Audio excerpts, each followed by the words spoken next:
সাদা হয়ে গেছিস কি। হ্যালো গাইস, আমরা মেলার থেকে বাদাম নিয়ে এসেছিলাম, সেগুলোই খাচ্ছি। বিট নুন দিয়েছে না? সেটা এখন খুলতে হবে বলতে।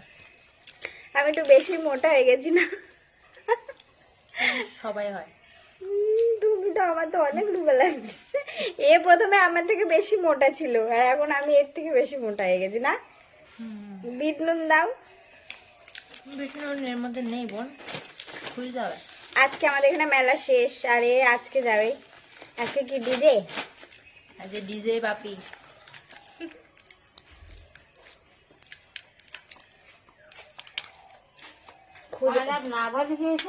বাজারে পাওয়া যায়। এই যে আমার ঠাম্মা নারকেল খুঁজতে গেছিল, পাইনি। বাজার থেকে আনা লাগবে, এখন নারকেলের খুব আকাল। তো চলো আমরা খেয়ে নেই, টাটা।